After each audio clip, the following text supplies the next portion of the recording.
So we should not stop them at once. We should say them to add Krishna. Okay, if somebody is engaged in sense gratification. Yeah, Prabhupada never said, Krishna never said to stop sense gratification. No? I don't say sense gratification, it's absolutely bad. No. But the point is that by sense gratification, we don't achieve the higher gratification. So therefore, sense gratification has to be connected with Krishna. Then it is not destructive. Then it is beneficial. That's like in Bhagavad Gita, Krishna says, Klesho adhikarastesham avyakta sakta chetasam avyakta higatir dukam dehavabdirvapyate. That the impersonal process is very difficult. Why is it very difficult? Because one attempts to control and regulate his own senses by his own efforts. So that's very difficult, it's very difficult. Now you tell me, let's say, when you're at home, how many of you will rise up at 4:30 in the morning when you're at home? Huh? Once in a week. Anyway, that says enough. No? That says enough. So by our own effort, if we want to practice spiritual life, is it going to be very easy? Are we very strong and inspired to do it? Yes or no? Yes. What yes? No, very strong. If yes would be the answer, then you wouldn't do it once a month. You would be doing it every day. No? I'm not talking about here. I'm talking about home. No? I'm talking about the home. So therefore, impersonal process is that I control my senses by my own strength. It's not easy. It's not easy. Because our mind just doesn't want it. No? Our mind just doesn't want it. Because it's trained in a different way. That's the whole point. It just has a different impressions. Thinking that it's better to, let's say, when we give this example, it's better to sleep. And it's better not to chant in the morning or do some spiritual, or perform some certain spiritual activities. That's what mind says. But intelligence says something else. But the mind is more powerful. No? Because we've cultivated it like this. But when we are here, in association with devotees, then we don't follow the mind, even though mind also says, keep on sleeping, no? But we follow intelligence. They say, no, get up, do little tapasya. No? It's good, it's beneficial. No? So that's why sense gratification, to stop, to control the senses. It's not easy, it's very difficult. So then in personal process, Krishna is pointing out it's difficult because one then relies upon one's own strength. And what is our own strength? Insignificant. So that's why it's a big struggle. But again, Krishna doesn't say don't use the senses. Don't see, don't taste, don't hear, don't speak. There are people doing Mauna Vrata. I was just in Rajasthan now. I was coming from Rajasthan. There was one very enthusiastic follower of some guru. So he was showing me, he's building the temple and we have this satsang and this and that and whatever. I was like, okay, nice. It's like that. And he said, my guru didn't speak for 12 years. I was saying, very good, because who knows what he would have spoken, Better he didn't speak. Some impersonalist Mayavadi, So, but the point is, what is the use of this non-speaking? What is the use? It's better way of controlling the speech is talk only about Krishna. Don't talk Prajalpa. Means don't talk some mundane talks. That's a better control of the senses. That's a better control of the speech. And it's more difficult. And it's more difficult. When you just have to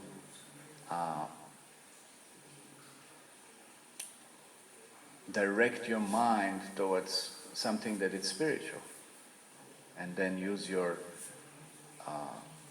sense of speech in this direction only. No? That's more difficult. It's more difficult. But actually it's not. It's not, because we take Krishna's help.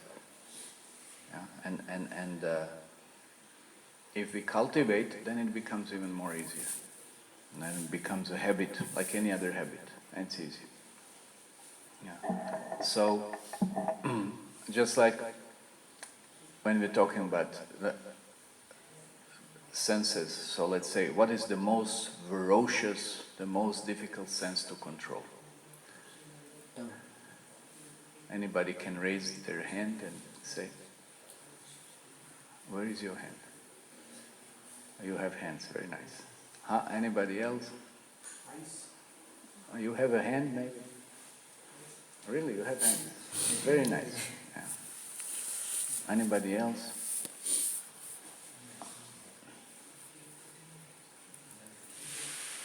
Yes. What? You didn't hear my question. I said, which one of the senses it's very difficult to control? How many senses are there? Yeah. Huh? Oh, so which one is the worst? No. Forget about mine. Mine is subtle, of gross senses. Nose. Okay, he says nose. Why nose? You're attracted by fragrances and...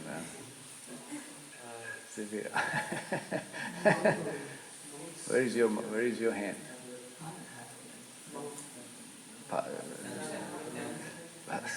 I didn't call it.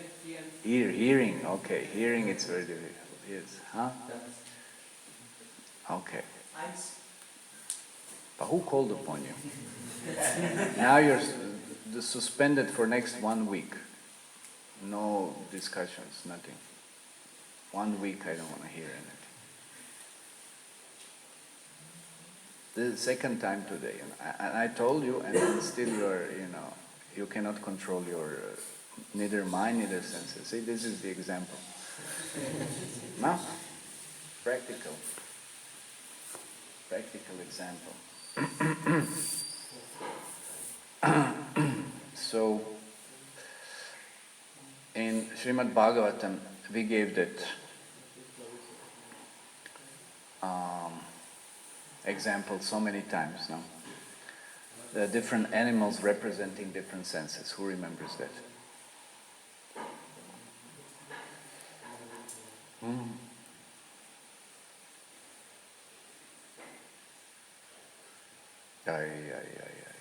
So that's why I brought it up, because it's so common, it's just so everybody knows about it. How you know, but none of you knows about it. We talked about it so many times also. How different creatures lose their life because they cannot control their senses. Such a famous example.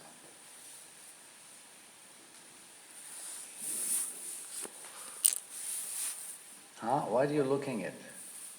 It's not there. Bhupesh, what are you writing down?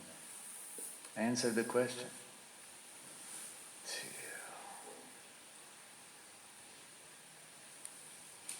Huh? When are you going to shave?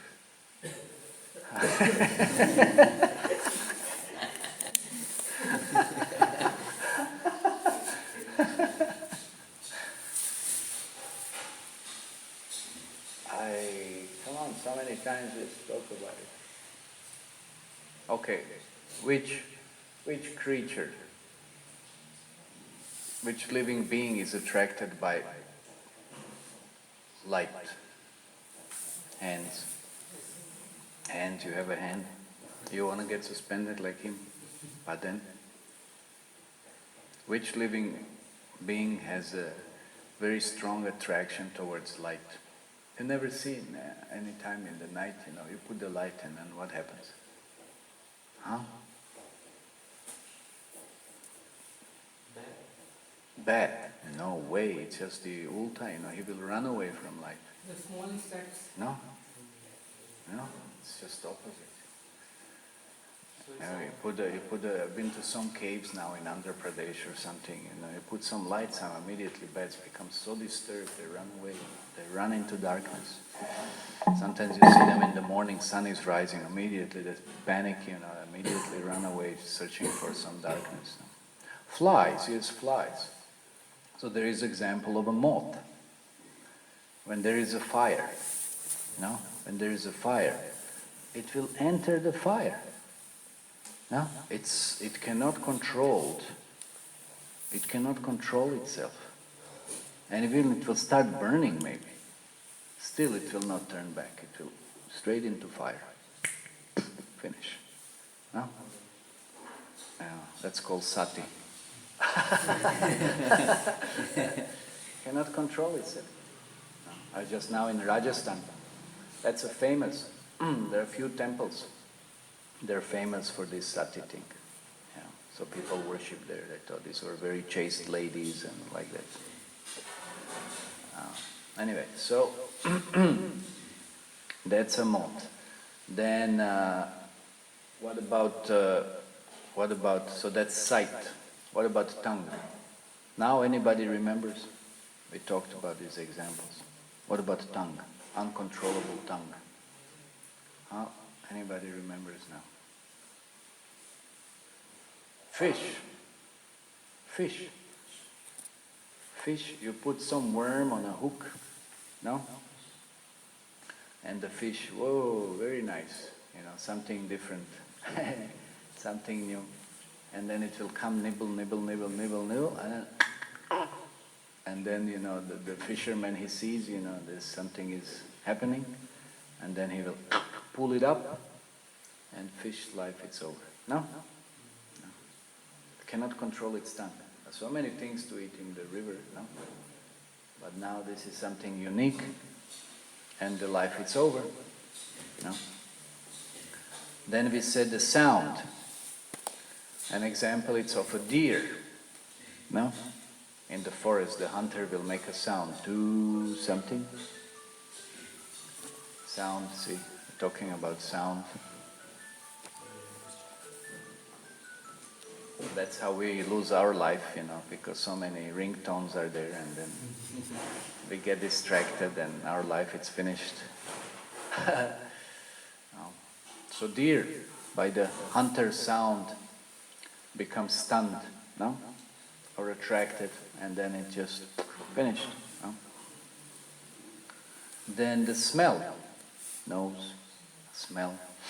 You smell some perfume, some girl had put some very expensive perfume, and then you think this is what the girl is. No, that's a perfume. And then your life, it's finished. No. So the deer also, it's another example. Deer, it's very good example of the fragrance. Of course, many times, let's say the bees, they also get trapped in the flowers. Sometimes flowers close, or whatever. So it's by the fragrance. That fragrance is also used to attract different prey. And then touch. What is the example of a touch? Touchpad, touchpad. Touch. What is the example of a touch? Pushpendra, what are you thinking about? Touching something or what? You're touching mobile also. Touch. You're also suspended. You didn't answer in the beginning. You didn't raise your hand. Monkey. Monkey one. And I mean, you can give any example of any animal. Monkey wants to touch. something. Monkey wants to touch Kela or something and then becomes trapped. Yeah, that can be there. There is a black widow spider, you know. So when he's attracted by the female black widow spider, then he loses its life. You know? That black widow eats the male black widow spider. I mean, after they have a relationship. Battery. What about batteries? They're here. Okay. So that's one. Or another one. It's elephant. How they catch wild elephant. They put the she-elephant as a bait, no? And then they dig the hole, cover it so that it's not visible, and then this elephant breaks from the herd, and everybody in the herd tells him, don't go there, it's a trap, you know. But he's young, he's not like anybody. I tell so many times, put the chapal, put the socks. No, nobody will listen, you know. When you're young, you don't want to listen to anybody. You think you know everything the best. You don't want to learn from experience of, you know, senior people or senior elephants. So, you know, he's told, don't go there, you know, people are there, they'll catch you, you know, you'll be in trouble. But no, he's so passionate. He's so uncontrollable, no? And he sees this other elephant and he runs towards, for sake of touch, no? And he falls into ditch and Haribo. It's the whole process, how then he's trapped for life, you know, caught. So that's why different senses, different examples. So our speech is very voracious, actually. Our tongue is very voracious. It's very difficult to control the tongue. It's very difficult to control the tongue. It's most difficult, actually, because we always want to vibrate something, no? Yeah. And we always want to taste something. So that's why they said, if we can control our tongue, then we can control our belly, we can control our genitals. It's a line, straight line, yeah. So then, in this way, by control of the tongue, you know, as we were discussing, what we were discussing, who remembers how this point of a tongue came? We were discussing to control the senses, no? Sense gratification. So we don't have to endeavor overly, because our control is engaging everything in Krishna's service. So when we say don't talk, we say don't talk nonsense. No? How many times people talk just really nonsense? It has nothing to do, it's nothing constructive, it's nothing useful. It's just so much rubbish talk, you know. It's a waste of time, and it's just contaminating for the consciousness. So we say, talk about Krishna. There's so many nice things to talk about Krishna, no? There's so many. It's just there's so many shastras. There's so many, you know, philosophical points. There's so many instructive points. There's so many practical points. There's so many things that are in relationship to Krishna. There's the whole spiritual world. The spiritual world is 3 times greater than the material world. And it's ever expanding. So there's so much to talk about Krishna. And when we talk about tasting, Radharani never cooks the same preparation again. No? There's such a variety. Yeah? There's so much nice food that can be offered to Krishna and become prasadam, and then we can taste prasadam. Instead of now what we are tasting. You know, we are tasting so many things. You go to, you know, these hostels and, you know, restaurants or something. What they're doing. Oh. You know, if you would have seen in the kitchen what is going on, it's so disgusting. So dirty, yes. It's so dirty. And nobody knows, because when they serve you, you think, oh, very nice, looks nice, you know. But what was the process that it went through? Nothing is washed. Even people who are cooking, they're not washed. Neither externally, neither internally, you know. and then they're just, working it on the fire, whatever. And that's why you get, recently somebody told me, I was just hearing, one devotee was telling me about his friend who is from Sri Vaishnava background. And he was a pujari in some temple. And then it was very difficult because in the government down south, they don't pay them much. They maybe pay them 5,000 a month. That's like really terrible, And of course, from the same money they get from the temples, they pay mullahs and priests 10 or 15,000. That's what goes on, and that's another discussion. So he was finding difficult. So he found some, another service like this, where he gets 40,000 now. I think in Jindal they have some temple, factory somewhere, whatever. So then he's offering everything, and he's making yagyas and so many different things, for whatever occasion and this and that. So now he's, like relatively well situated. But then he said there was another fellow who was senior to him, kind of because he was working there, and he's offering the food. But then he said, after some time, and he said never in his life he felt the urge to eat meat. And he said, where is that coming from? I never in my life ate meat. And now, suddenly I'm developing this desire. So where is that coming from?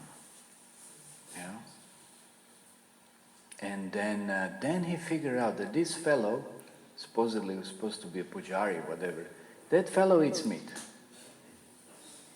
Yeah, that fellow is eating meat. And then he's, kind of cooking and offering whatever, and everybody's eating this. So his consciousness enters the food and then affects everybody else's consciousness. And then he said he stopped eating this nonsense, He started cooking for himself. So you see how whatever, we are exposed to, whatever we are eating, whatever this and that, it affects us. It affects us. So you're eating outside, what horrible things we are eating. We don't even think about it. We just, just gobble it in and then that's it. But how it affects our consciousness, how it affects our health, we never think about this. So it's a very, very serious thing, So that's why we do have a sense gratification, we have a nice feast programs, no? So we don't say no to the tongue. We don't say you don't talk, we don't say don't taste. Because that's what we said, some impersonalists, that's what they do. They think that this is how they're going to control it, Just like small children, they're so active, they're doing so many things, jumping around, screaming this and that, and then, you tell them, "Kon me jao," no? Kone me, whatever. And then, can they stay there forever or something? No, it makes no sense. You can't just tell them, don't do anything. No, you exchange with something, engage them in some positive work. No, that's the point. You give them something positive. So in the same way, we just don't say, don't see, don't hear, don't speak, these monkeys or something they have. That doesn't work. It doesn't work. No. Engage in something positive. No. That is the process of bhakti yoga. That's why Krishna says to Arjuna, this process is much easier and much more intelligent actually. And much more constructive and beneficial. That's it. So why we don't just... But of course it's more difficult because our false ego doesn't want to surrender to Krishna's instructions. We want to prove something on our own. That is the problem. That's the biggest problem. So we want to create a process of our own and try to prove the whole world that this is the best. It's a false ego. It's a false ego. That's what keeps us here trapped in the material world. That's the biggest problem. But if we would just surrender to Krishna's instructions, just like you get a manual or something, you follow the manual, but you say, no, I'll figure it out on my own. Such a false ego, as if you know better than someone who manufactured something, no? It's ridiculous. And then of course you make a mess and waste time and whatever, no? So Krishna is giving us instruction. He said, okay, you can control your senses, you can do whatever you want to do, that's fine, but just connect it to me. That's all. Very simple. Very simple. And the most effective. No? So that's why we taste nice food, we talk, like now we are talking for half an hour or something, we are talking. What we are talking about? We are talking about Krishna. Talking about spiritual life. We are talking about some practical, beneficial, things. So we don't say no to the talk or to the taste, but we just purify it and elevate it. That's all. It's a very simple process. Otherwise, sense gratification, therefore, we were discussing, sense gratification leads to misery and death. That's it. Uncontrolled mind, uncontrolled senses. It just becomes a chaos. Okay, what else we discussed? Any other points yesterday? Because time is running. We still didn't touch a verse today. Yeah. The difference between the material life and the spiritual life is only Krishna consciousness. Okay. Because everything can be used for Krishna. There is a way. Yeah. So nothing is just good or bad, but how we are using it for Krishna or not.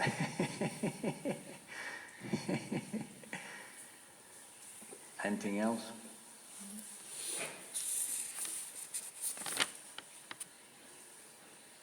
Oh, so many points.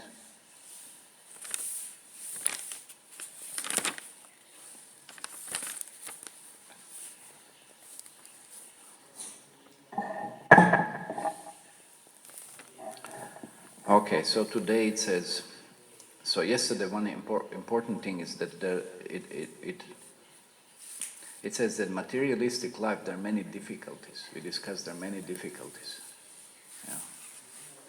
There are many difficulties that one has to, it's not just adhyatmika, adibhautika, adidaivik.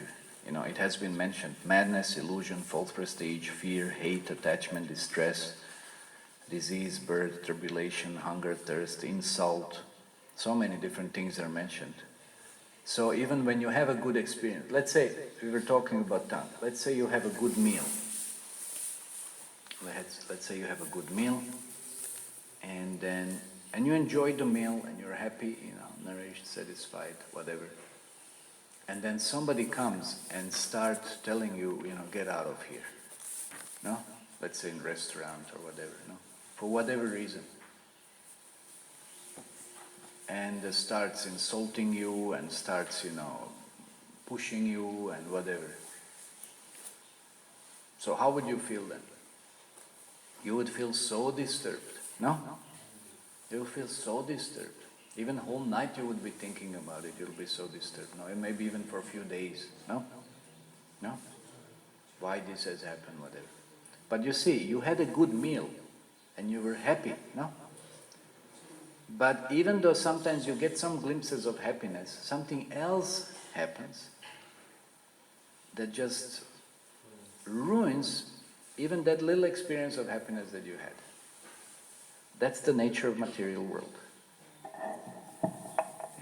The man is happy, this, that. He comes home and the wife, kicks him in the face or something and this and that. No? Yeah, it happens. Or something like this, no? So that's the nature of material world. So that's why I said here, all of these are insurmountable. Difficulties in life are insurmountable. Miseries of life are insurmountable. What does that mean, insurmountable? Anybody knows? What? Insurmountable. Never heard of that word. Mountain, you heard of mountain? Mount Meru, Mount Abu, Mount Mount. Yeah, you heard about mountain? So mountain and insurmountable means you cannot cross over that mountain. No? Okay. So you cannot cross. It's so steep. It's so high. You cannot cross over. There's no way you can cross over. You just can't. It's just insurmountable. You can't make it over. That's why it's the expression. It's insurmountable. It's so enormous and it's so difficult that you just can't get over it. You're just defeated. You just have to stay where you are. Maybe you can try to go around, but that might take you in a whole planet or something. The mountain is too big or too high. So it's insurmountable. So that's why these difficulties here that one is facing in life, all these different troubles that we are exposed to, are insurmountable. You can't stop them. You can't stop them. So that's the nature of material life. And then what we are discussing here in this chapter, they're discussing how we come to this world, we think we can be happy, we can enjoy, but all of that, it's mixed, so charged with so many troubles and miseries. That's the nature of this world. We have to accept it, Yeah, it's just you can't avoid it. It comes, we said, as a package deal. You get one, you get another. You can't avoid it. That's the nature of material world. That's why Krishna says, don't stay in this material world, because it's a mixture. Happiness, distress, they come on its own accord. Even you don't ask for it. It just comes by its karma, one's karma. That's it. So that's why it will always be a mixture. Sometimes you'll be happy. More of the times you will be miserable. That's the nature of this world. But everybody is talking about, yeah, let's be happy, let's do this, but it doesn't work. It doesn't work. But we never hear, oh, don't waste your time, it's not going to work. We never hear that. Nobody talks about it. There's no advertisement telling you, no, it's all miserable, it's all suffering, it's like this. No, everybody's bluffing everybody else into thinking that yes, you can enjoy the world. But what is there to enjoy? We just gave an example of all these animals. It's a struggle for existence. So where is the enjoyment? It's a struggle to get a job. It's a struggle to maintain the job. It's a struggle to maintain to get a family, to maintain the family. It's a struggle to study. It's a struggle to, everything is struggle. Everything is struggle. Everything is competition. Somebody else will be. Even if you have something, even if you gain something in life, there will be people who will be so envious they couldn't tolerate that you have something that they don't. And they'll give you the trouble. They'll bite you and beat you and sting you and so many things. That's the nature of this world. So why do we want to stay in this world? Why do we still want to think that we can be happy in this world? When everything is just contrary to such conception. So that's why there's so many miseries. So many miseries. And then we said these leaders, so-called authorities, philosophers, economists, scientists, they're also subjected to lust, anger and greed and envy, and they have no control over senses and they're misguiding everybody, not providing appropriate direction. So that's why here in this verse today now we're saying, this conditioned soul is attracted by illusion personified. That also what happens so what is illusion personified? What is the greatest illusion? My girlfriend, my wife. No? That's the greatest illusion. No, wait. Yeah, money. When you have money, then you have honey. Which you think is...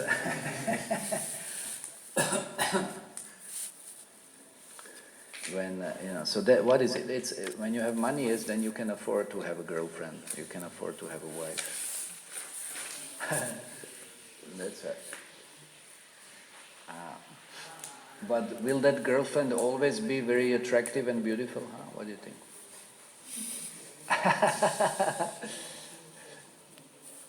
No, it will not last for long.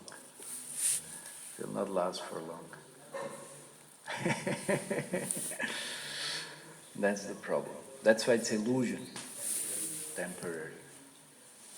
temporary. Like nowadays, how much makeup, and all the girls, you just see how many things they have. So many things are required to make this disgusting body attractive. No? So many things are required. How much? It's such an... That's why it said that it's more difficult to maintain female child than the male. Because it's so much expenses there. No? Yeah. You have to expend so much. They need this perfume, and they need this cream, and that white face wash, and then this shampoo, and then this sari, and then this golden sari, it has to be there, and then this, and it's like... That's why I said in this, Prabhupada said if a husband can maintain one wife in Kali Yuga, he's considered successful.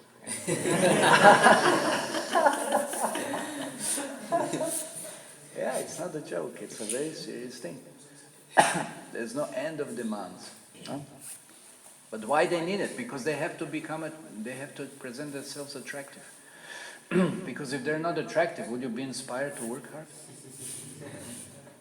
It's a vicious cycle. It's a vicious cycle. And then, of course, after some time, then they just, I know, anyway, now this is a different class now, but I know so many girls, they do big tapasya. And for them to remain slim, how much exercise they have to do. Sometimes even some diet they have to go and this and that. No? Then they're doing yagyas. They're doing vows, they're making prayers. May get a nice idiot husband, in a sense, who will submit to all my requests. In that sense, I like this. Yeah, they're doing a lot of tapasya. I know one case, anyway, I won't talk about it. So that boy, I told him, why you got married? Nonsense, And then he said, well, she did more tapasya than I did. He found out. And it was the truth. It was true. She was more powerful. Her mind was more powerful. And this fellow hardly did any seva or anything like this. Yeah. He didn't have any Shakti. So when the Maya came like this, finished. Yeah, and now it's a different story. Now he's crying, But now what to do? Now for many years. Now what to do now? No, still he's having some culture, Yeah, in other cases, definitely that's what follows, And you don't have any culture, then you're looking for another illusion, no? So much tapasya, but that tapasya doesn't last for long, no? Once they get what they want, tapasya is over. So from the slim girl, you get a big fat mama. Yeah. And then where is the attraction? But lost, but now you're trapped. It's over. Now you have to somehow survive, struggle.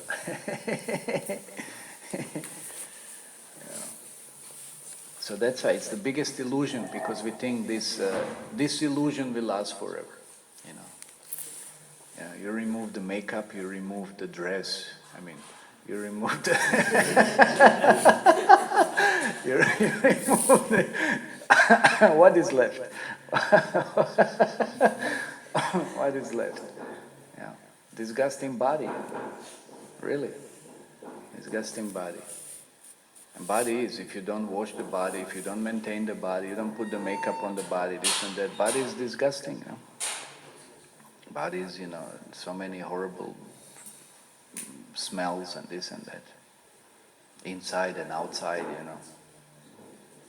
So to keep it in illusion, it costs a lot of money. And one has to put a lot of effort, So that's why, he loses his intelligence, when you're bewildered, some girl is talking very sweetly, and then, we gave that class, anyway, I'm going to do it, how the Cupid, 5 arrows, and,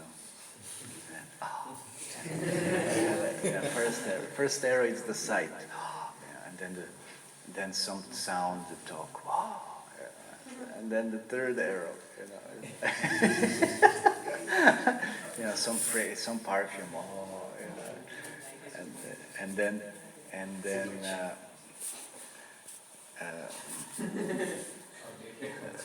the touch, you know, touch and taste or whatever, you know.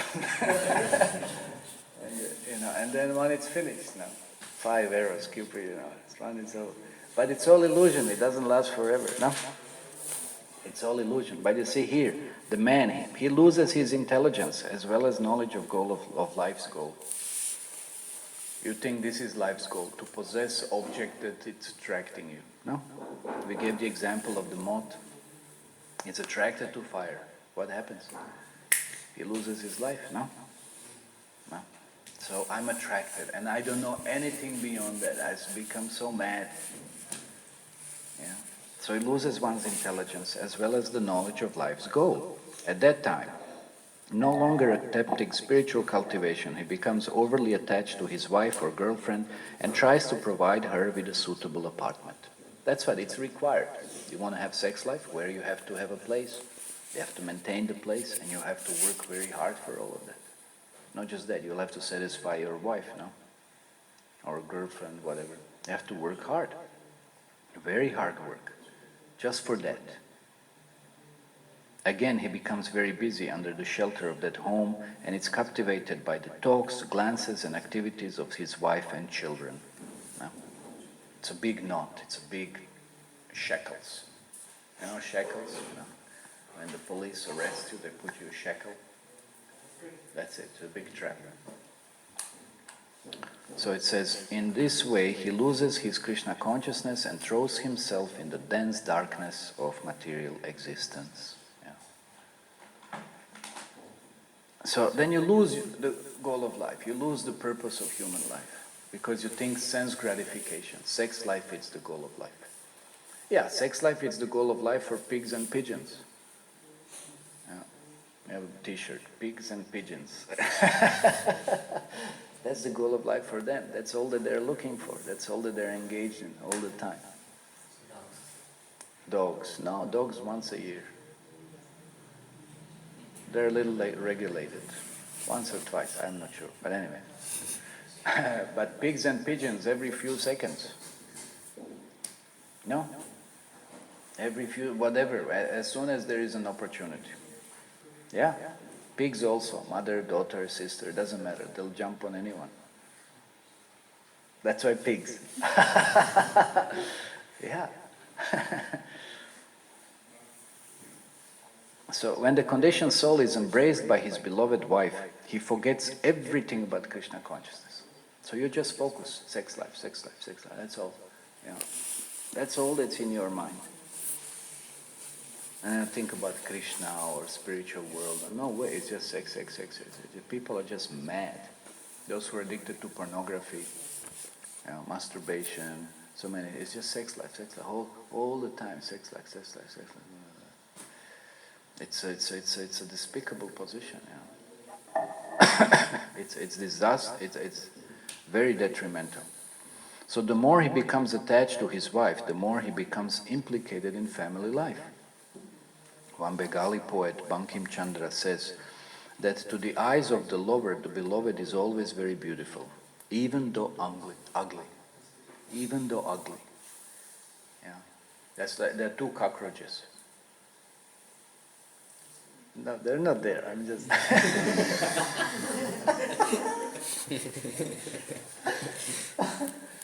So what do you think? They're attracted to each other? They think this cockroach is the most beautiful cockroach in the universe, no? Because when you're lusty, you really don't have eyes to see, no? You're so blinded, no? Then when you're lusty, every girl looks like a goddess of fortune or something. Yeah? That's lust. That's lust. And when there's no brain, there's no intelligence, there's no discrimination. This is what the lust does. Completely destroys one's intelligence, one's consciousness. So even though I was one devotee,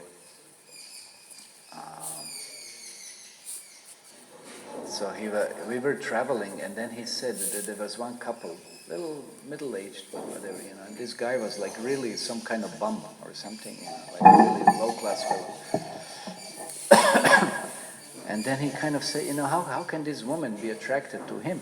And then I made a comment, because she is even worse than he is. Yeah. Just very low class, and very tamasic. Yeah. So that's the nature of consciousness, So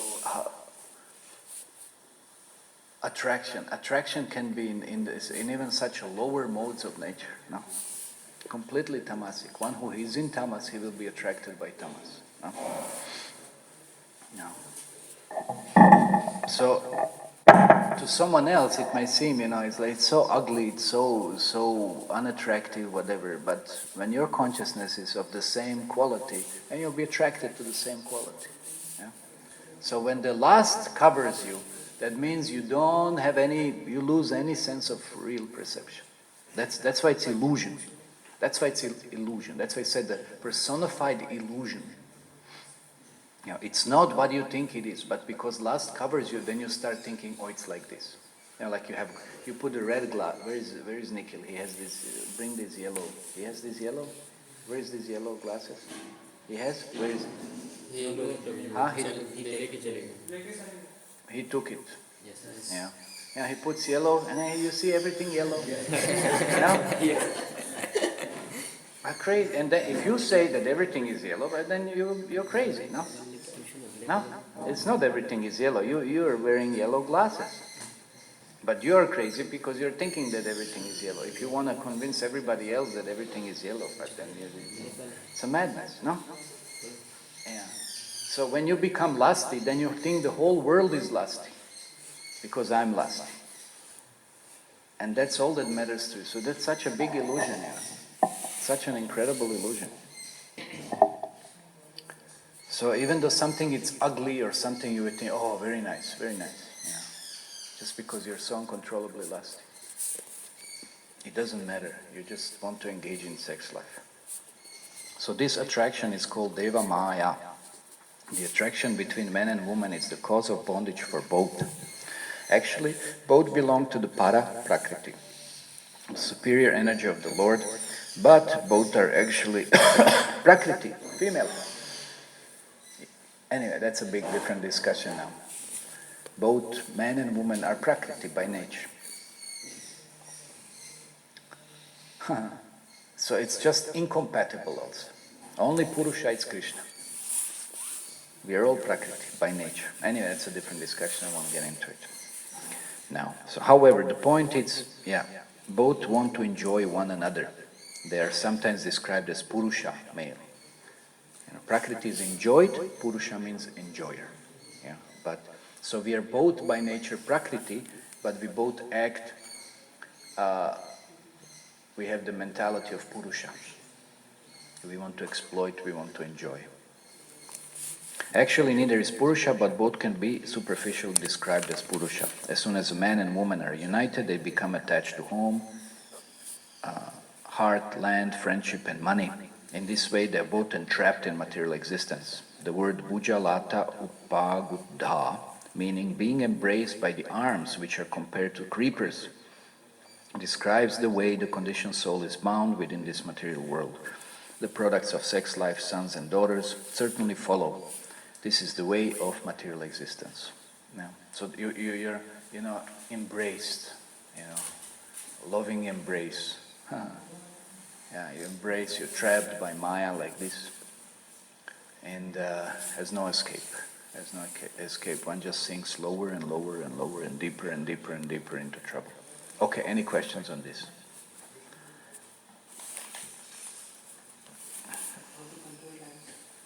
Hands. A little norms of... Okay, what? How to control your wife? What?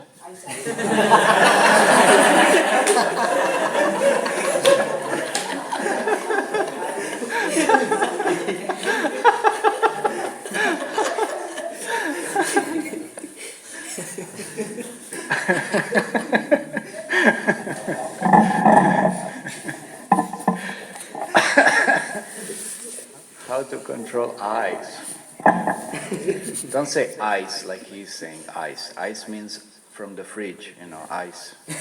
Eyes. Yeah. Anyway. How to control the eye? By looking at the deities. No? Looking at Krishna. How Krishna, like in the temple, every day Krishna is dressed. Different ornaments, different makeup, different this, different that, So, contemplating upon Krishna's form. That's how we control the eyes. Looking something in connection to Krishna. So there is so much beauty there. Look at the flowers, look at this, look at that, That's why every day, that's why we have deity worship. So we focus on Krishna, no? Yeah. That's how we control the eyes. Or we use the eyes for the service of Krishna, somehow in connection to Krishna. Not looking for the objects of misery, sense gratification. You want to look at the woman's body, Why you want to look at the woman's body? It's not going to be beautiful forever, no? Might be attractive, whatever, but you just remove the skin layer. What you're left with. Is that beautiful? You just remove the skin. How much? 1-2 millimeters? Then where is the attraction? Where is the beauty? And even you said, I like the skin. Okay, you can have some skin also. Would you be attracted? Do you understand? It's an illusion. It's an illusion. So how to control the eyes? But then you see the reality behind, what's going on. If you're getting bewildered, no?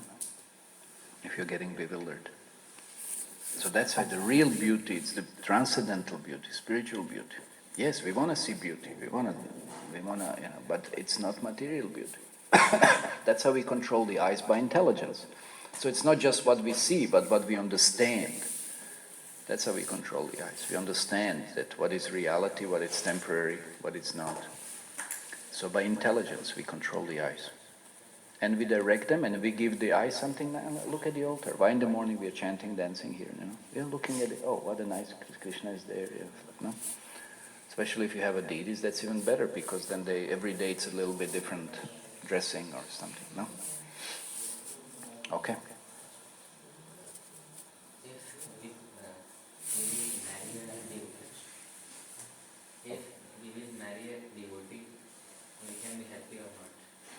What do you think?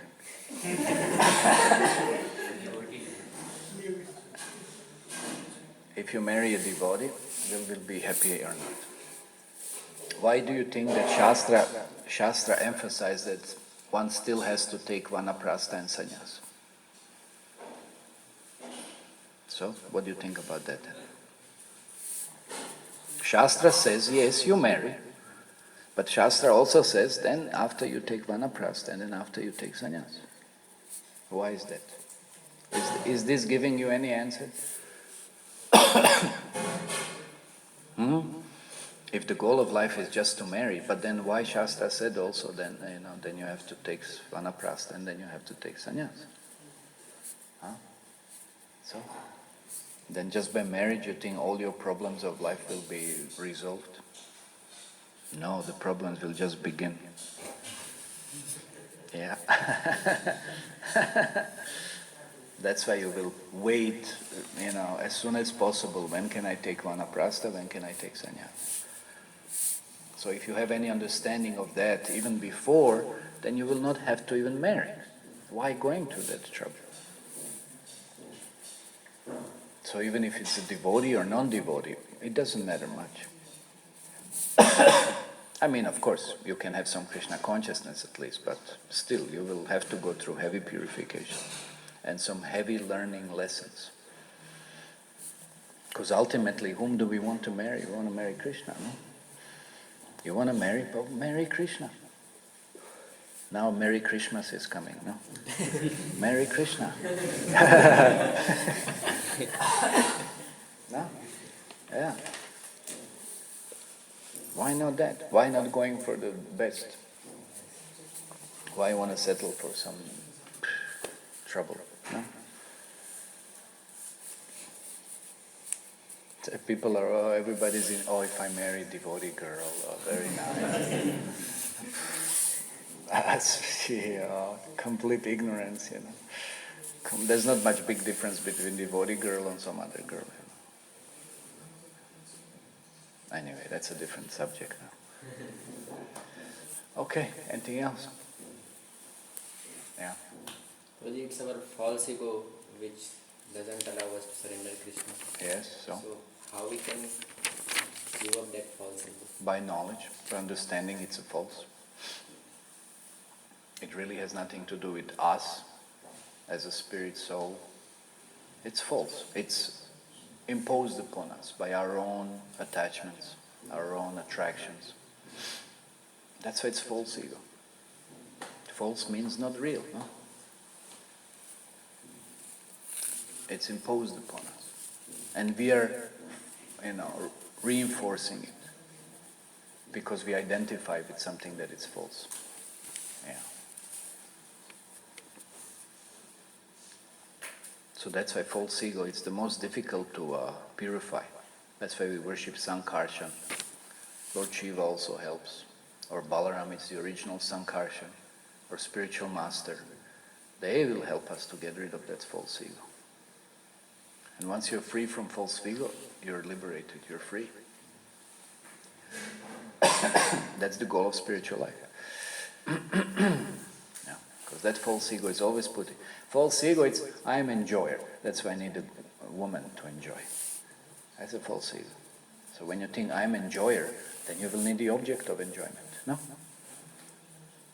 And then you're trapped. And your false ego put you in trouble. But if you think, I'm the servant of Krishna, that's a real ego. That's the way to be happy. So I want to serve Krishna. And not I want to enjoy material energy, which here we said the personified, the most greatest illusory form, it's a form of girl or wife. Girl or wife, no? So you see false ego, how it twists, the perception, the understanding, the consciousness. It covers, it perverts. That's what's false ego. So we have to get rid of that perversion. We have to get rid of these yellow glasses nonsense or whatever. And we have to see things as they are, straight, clear. That's what we want. So now you say, I don't want spiritual life. That means you choose to have distorted perception. Remove the glasses. Remove the glasses. But remove it. How do you see now? Normal. But why are you wearing glasses then? Maintain what? The black one. It will go inside. Anyway, whatever it is. You just ruined my example.